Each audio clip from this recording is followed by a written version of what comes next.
Welcome to our show. I am your host, Rick Franzi. This is the Critical Mass Radio Show, broadcasting and streaming live on octalkradio.net. And do we have a great show for you today. Our featured guest is Rieva Lesonsky. She is CEO and founder of GrowBiz Media. And before I get to her, I just want to let you know this show is brought to you by our advertisers, Center Club, Community Bank, Decision Toolbox, Executives Unlimited, MBN Design, S&H Rubber, Strategic Market Intelligence, Sunup Group, T & Company, Tone Software, Turn Up the Volume, and last but not least, UPS Protection.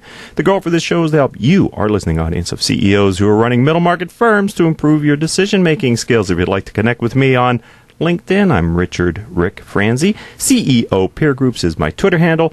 And on your favorite podcasting software, type in Critical Mass Radio Show, and you'll be able to get our weekly updates of our live interviews.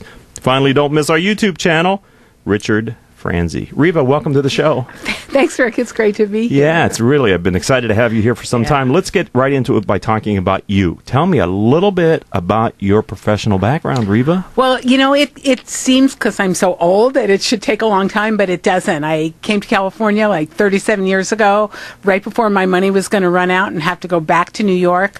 I got a job at Entrepreneur Magazine. Only back then in 1978, nobody knew what an entrepreneur was or cared. So that was originally a local publication? No, it was a membership publication. Okay. So it cost a lot of money to get, and basically the magazine served almost as a catalog to sell start a business guide. So yes, and the magazine had started a couple years earlier and had a different name, but that name was taken and they had to change it. And the owner at the time, the founder, came up with the name Entrepreneur. Still, nobody knew what that was for a long time, actually, after I got there. And so I worked there actually most of my career, and about 7.5 years ago said, wait, I'm writing about this? Why aren't I living this? And took some of my editors and left and started my own content company. That's outstanding. Good. Yeah, you had enough life lessons and articles written, right? You should know how to do it, huh? Yeah. You must have seen quite an evolution of the entrepreneurial space during your time at the magazine. It was truly amazing. Like I said, when I got there in 78,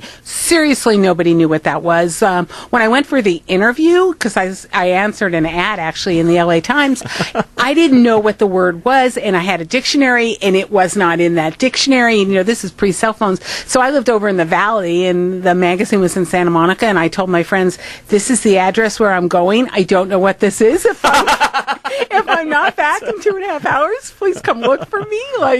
Because I had no clue. And then it turned out it was kind of another word for small business owner. I think a different mindset. And I grew up in that kind of family. My dad, my grandfathers, my uncles all owned their own businesses. So I was like, I could do this job, and I got hired on the spot. On the spot. Isn't that amazing how life happens that way, right? Yeah. You it's answer the synchronicities. Right, it's synchronicities. All right, we're talking with Rieva Lesonsky. She's CEO and founder of GrowBiz Media. So tell me about GrowBiz Media then. So GrowBiz, we started, like I said, about 7.5 years ago, and it's me and two of my old editors from the magazine, and we create content. We create content for sort of the big marketers who are trying to aim at the small business market, like AT&T and HP and Dell Computers and Web.com. We create their small business website. And then for some smaller companies also trying to get into the market, like Nextiva and Fundera and Funbox. And then we write for the major websites that address the market, like Small Biz Trends and allbusiness.com. So basically what we do is still all about small business and entrepreneurship. We just do it for a lot of people. And of course we have our own website, smallbizdaily.com. So why do these companies need your service? I think it's several reasons. One, going back to the fact that I've probably as a journalist been in the space I think longer than anybody else. I mean, I don't know that anybody else can say they started at an entrepreneurial publication back in 1978. Like I said, nobody knew what that was. So that's one thing. And I think the other thing is it's kind of that if we tell you something, you're not going to believe us because we're telling you, and we're a marketer, and you think we're going to push our own stuff. Right. If somebody else tells you, a credible third party, and the thing that's important to remember, they don't hire me to write about their stuff. I'm not sitting there there, talking about, isn't AT&T a great phone company or not? Aren't these data plans outrageously beneficial for small business? I don't do that. They hire me to talk about small business challenges and problems that have nothing to do with phones. Oh, really? Right. So it's just I think what they're trying to do is say to all the business owners out there, we want to support you. We're, it's not just about us selling you product. It's about helping your business start, scale, and grow. Okay. And so they hire people like me to help get that message across. So are they also looking to build some level of brand loyalty or relationship then with the small business owners too? I mean, I would think you're training them to come to this site to get knowledge. Yes, I think they are. I call the model, the big model for this goes back to the late 90s with American Express. So the 90s was just an amazing time for entrepreneurs. Like you said, I've got to have this seat, and I think, there were times when I probably crossed the journalism line and was really an advocate for small business. But in the 90s, it was all happening.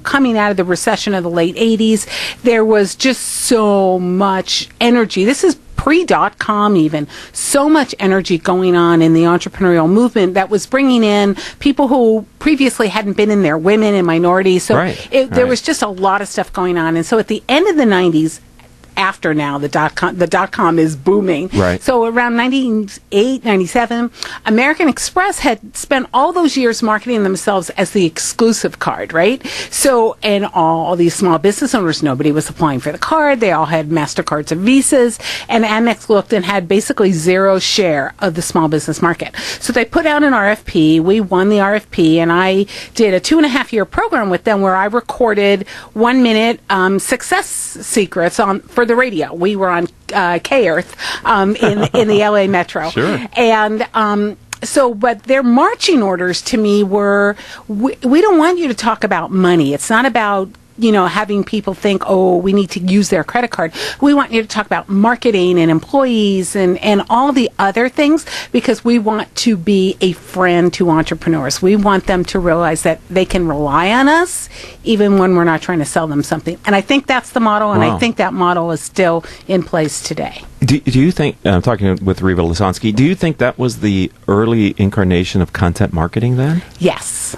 And I think nobody identified, how it's like, ooh, here's a new phrase. Yeah. Nobody identified it, but really it was content marketing that's what back you described, in, right? Yes, exactly. Right. It was a third party. It was, I can't remember the intro, but Amex was hard. They had a 10-second, brought to you by American Express, and that was it. But it was, people heard that Amex was kind of investing in helping them start businesses. And I don't know the time frame, but there was supposed to be like a 6-month pilot. Like I said, it was like 2.5 years. And over that time, their share of market in the credit card market went to like over 55%. Wow. So, what a great worked. story. Is that the precursor to maybe to their open form? Yes, it wasn't open back then. Right. It wasn't technology to do what they're doing now, right? No. Right. But they moved it into a much more a very robust site. Exactly. I think, they're a company, even though and I think there's more big companies today that kind of think entrepreneurially. So it's not just like, okay, here's this thing and it's working, so we're going to keep it here. It's constantly iterating and like, what can we do now? What can we? Oh, look, we have all this new technology. How can we serve people? How can we help them? Right. We all know that small business owners spend a ton of money As a class, but there are like 1,000 little cats in a good way. Exactly, right. and startups. I mean, when do you get stuff? When you start, like, I need a new computer. Oh, I need new software. Right. I don't have a printer. I don't have a desk. Exactly, I don't have a desk. So there's a lot of money being spent, and I think it took a long time for a lot of the marketers to realize there's a lot of power in that small business movement. Well, I think when we come back, if you're comfortable, Rieva, I'd like to talk a little bit about how your firm is not only helping these large multinationals, but also other firms to reach with content their community and build loyalty, okay? Oh, yeah. Great. Okay, great. We're going to take our first break and only break here on Critical Mass Radio Show today. So stay tuned, ladies and gentlemen. We'll be right back with Rieva after these words from our sponsors. Richard Franzi is the author of 2 popular business books for CEOs. His first book, Critical Mass, The 10 Explosive Powers of CEO Peer Groups, was the first book ever written on the secret value of CEO peer groups. His second book, now with newly updated information, is Critical Mass, The Power of CEO Guiding Principles. Richard's books contain powerful information to help CEOs running middle-market companies gain valuable insight to improve their decision-making skills. Richard's books are available as paperbacks or Kindle versions from Amazon.com. To find them, type Richard Franzi in the search box. Are you looking for your successor? Someone as dedicated and experienced in their field as you? Executives Unlimited delivers the top executive talent you need for your company's long-term success. 98% of our clients re-engage us for additional hires, and over 90% of the executives placed by us since 2007 are still in their positions or have been promoted. That's twice the industry's average retention rate. How do we do this? Dedication. Executives Unlimited believe success isn't success until it's long-term. Call us to invest in your long-term success. 562-627-3800 or visit us at executivesunlimited.com. Let our long-term success leverage yours. Award-winning photographer David Moyle has more than 16 years of experience creating unique and riveting photography for his clients. Whether your business is an international corporation or a small business, David Moyle's photography can make you stand out. Visit www.davidmoyle.com or call 714-272-2284.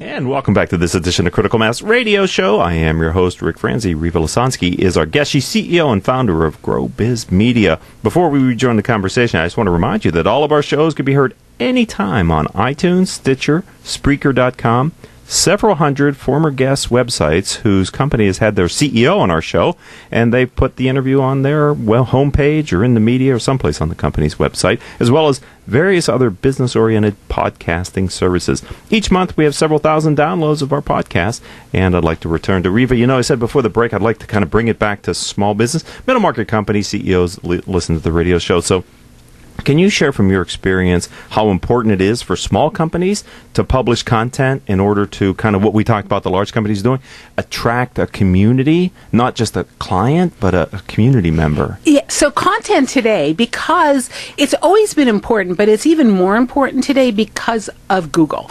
Google has come up with part of their algorithm, you know, the secret algorithm, that they want people to have content on their website, so businesses. So the way to put content on your website is to have a blog on your website, not a separate blog, but a blog on your website. You're busy running your business. You don't have time to sit there and write a blog. So a lot of companies hire out to provide the content, like they hire freelancers or an employee who generates the content. So content has become really important because it attracts the spiders. So if you have content, you're going to organically rise in the search engines, even if you don't use AdWords or Google Words or do any kind of SEO. Organically, you're just going to come in because the spider knows you're there. That's number one. But number two, it's important to have content because you want to not be seen as selling, but as educating and informing your customers and clients. If they think you're just going to sell, they're only going to come to you when they need something. And it has to be, you know, and then you're going to be, oh, wait, you have to be top of mind because there's several other places or several million other places where they can get it. That's too hard to do. So if you have content where people start coming to you because they're going to learn something that may or may not have anything to do with something that you're selling, then all of a sudden you are top of mind. So they're on your site because they came to read about something and then, oh, wow, I need and it happens to be what you're selling, and then you're going to become their preferred business partner in a sense. Rieva, it sounds like you're suggesting that all companies need to be considering themselves a publishing company. I think publishing, you know, people say publishing is dead. I think traditional old forms of publishing are dead, but I think publishing has a very long life because basically publishing is just disseminating of information, right? That's all it is. And so everybody wants to learn. And it's becoming, with technology, more people want the kind of information that they want.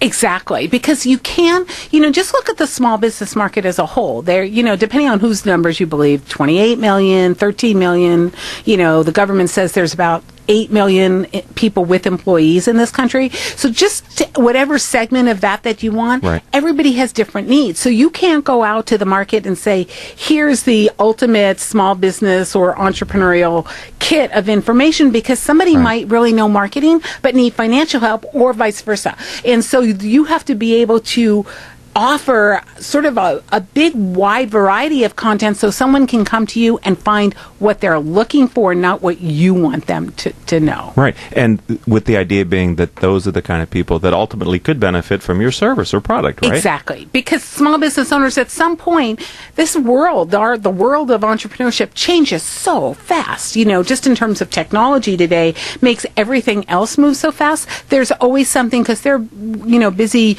growing their businesses, something they don't know. And so if you can be the person that says, hey, did you know Google changed their algorithm in April about mobile? Is your site mobile? Even if you're not a mobile site, they are going to be forever grateful to you if you're the place that told them right. that you better have a mobile website because Google changed things on April 21st. Interesting, because I think that entrepreneurs and small business owners are so busy running the business that it's hard for them to find stuff that they need to know. And the person or the organization that delivers them information that is actually beneficial to them, yes. they really appreciate it. Yes. Because it saves them time. It saves them time. And that's why I think social media is really important, because I think social media is the way that people don't really go to websites anymore. They're not a lot of destination, like, oh, I'm going to start my morning by going to the New York Times. Right. They're looking at their Facebook feed or their Twitter feed, how they've segregated it, right? So they've chosen the outlets that they want to read. They've chosen the reporters that they trust and like, and that person is in one of their feeds and is sending them the information. And they go, oh, that sounds really interesting. I'm going to click and go to that article. And that's why one of the things I think, where all the news about Twitter, I think the world doesn't understand how people, I don't think Twitter understands how people use Twitter, and that's really important. But it's a matter of, that's kind of like your table of contents. Yes. And then people then can delve into the meat right. of the information by going from the social media to your site. I knew we were an early indication that things were going in this direction is when I heard an interview with a New York Times reporter who was a correspondent who said, if you really want to find breaking news, follow the reporters who are on site that you're interested in, because I can break news faster through my social media channels yes. than I can get it through the New York Times. Yes. And I thought, wow, here's an employee, right, yes. of that institution going, you don't have to buy my paper here. I'll tell you what you need to know directly. Yeah, you know what? It happened just a couple of weeks ago. I always have my TweetDeck and Hootsuite pages open, and I happened to be there because I was going to post something, and I saw something about 9 people killed in South Carolina, and we had the TV on. We had, I think, CNN on, and I said to my husband, I said, turn that, we had it on mute, I said, turn it up, breaking news is about to happen. 9 people got shot in South Carolina, and sure enough, Twitter had it first. Wow. Yeah. Rieva, this is great. How does a small business, a medium-sized business, can they work with a company like yours, or what would you recommend they do if they say, yeah, I'd like to do this, but you know what, I don't have time to be the curator of all this and to make sure that it's grammatically and correct and right. So publish a calendar. If you're really small, you probably can, but okay. you can not work with me, but you can create this. You know, a lot of people think, oh, it's too expensive. It's not. You know what? Hire a part-time employee, hire an independent contractor, a 1099 employee. Make sure you follow all the 1099 rules, yes, and there's of a course, lot of them. Yes, we're in California. Yeah. So, but basically, you can do this job if you're a small business. Maybe it'll take somebody 10, 15 hours a week. Okay. So almost any small business can afford that. There's tons of teachers out there, English students, people who can... Journalism majors who are looking for freelance work. Right. There's a lot of websites. Fiverr, right. F-I-E is a V-E-R-R, yes. where there's a lot of creative people who are looking for this kind of work, who can sit there and do some blogs for you, can do some social media, or you could hire me to come up with a plan for okay. you, and then hire other people to put that plan into place. Okay. Because a lot of this is it's not hard, but I was a journalism major, so I say, here, do this, here's a format, here's your template. Now just go ahead and run with it. Right, because I would think this requires, I know for myself, it requires a editorial calendar. Yes. Right? On this day I'm blog posting, on this, and here's kind of the storyline that I want. Here's the arc of my voice. I mean, I think there's the power is, and this is what I believe, that for small and middle market companies, they can create a voice in the marketplace at a price point they could never do before. They can establish their brand in the marketplace using social media that every bit is as powerful and compelling as the larger competitors they and have. it's so important today, and that's why I'm kind of excited to be here, because local is really, really important. The competitive marketplace has grown tremendously, right? You know, I grew up, my dad had a men's clothing store, so in the neighborhood, this is before malls. So he started in the 50s. So in the neighborhood, he had this store, and then the malls came and the neighborhood got bigger, and now the neighborhood is the world. So people looking for men's clothing, they could just as easily order it from China as they can walk into your store. So locally, you have to emphasize what makes you different. Why should somebody come and shop with you rather than go online and order it from Amazon? And it's not that hard to do if you spend a little time thinking about it, but local is really, really important these days, and local content that's tagged the right way is going to be what brings customers to you. Wow, this is great, Rieva. I wish we had some more time, but it sounds like in addition to the editorial professionalism, the journalism aspect of it, the understanding of the technology that is it's really the networks now, right? The channels of communication that you can use. Because that's the other thing that some of my clients get confused about is, well, what are the right tools to use today? Because it seems to be evolving in social media. It changes all the time. And it's like I said, all this people negative stuff about Twitter, it's because nobody really understands how people are actually using Twitter. And if people paid attention to that, they could take advantage of that rather than saying, Twitter's not Facebook, and rather than saying, ooh, look, it's not the same. So, oh, this is how I can use this medium. And there's all sorts, for local, if you're a B2B, you should be on LinkedIn. There's just no question about it. So it's not that hard. Just if you sit down and devote a few hours a week to finding out what you need to know, then you can create sort of templates to fit into this, and then you can go back to running your business because it'll be just a well-oiled machine. But on the other side of that, as a CEO or president of your company, you can't give up responsibility for knowing what your company is saying on those channels, because it is not unempportant, right? No, it is very important to how your brand is managed. That's your brand, that's your image. You can't just hire a 20-year-old or a 50-year-old and not pay attention and say, here, go do it. That is it's sort of like, think of yourself as the franchise. You're McDonald's. If you've got a bad franchisee, that's not that bad franchisee's point. It's reflecting on McDonald's. And so you don't want to not pay attention and watch your own brand. Right, because a final point on this topic is nothing stays local either, right? No. You can have a bad experience with a franchise in one city, and it can get around the world. Exactly. Very quickly, depending on what that was. Exactly. And a lot of companies, I've heard, big companies, if you complain to them, they'll look you up on Twitter, and if you have more than a certain number of followers, they'll respond a certain way, which is really bad. Yeah. Because they should be treating because you also never know, like I have like 35,000, but I have a friend who has 200,000, so when I'm mad, I make him post it. And he does. He's got a bigger footprint than you, exactly, huh? Wow. Exactly. This is excellent. So if someone would like to learn more about your firm, GrowBiz, how do they find you online? We're smallbizdaily.com. Okay. Or you can just email me. I get emails all the time. It's Rieva, R-I-E-V as in Victor, A, at smallbizdaily.com. Or you can find me on Twitter. I also respond to all my mentions on Twitter, and it's just at Rieva, R-I-E-V-A. Well, you're in an exciting space. I am. You're creating some, I think, what are very important next wave of customer engagement strategies for your clients. So I want to thank you for giving of your time. You're a friend of the program, and you're a part of our community. Thank you, Rieva. Well, thank you, Rick. This was great. It was much fun. All right, ladies and gentlemen, I appreciate you listening to us either live on octalkradio.net or on iTunes, Stitcher, Spreaker, or one of the other sites that we use. The goal for this show is to help you, our audience, to make more informed business decisions, and I think from listening to our interview with Rieva, that should have happened today. The show is brought to you by our valued advertisers, Center Club, Community Bank, Decision Toolbox, Executives Unlimited, MBN Design, S&H Rubber, Strategic Market Intelligence, Sunup Group, T & Company, Tone Software, Turn Up the Volume, and UPS Protection. I'd like to Thank you, and encourage you to look at our website, Critical Mass for Business, if you'd like to learn more about what we do, or maybe suggest a future guest or possibly advertiser for the show. Until our next show, I hope all of your business decisions will move your company in a positive direction.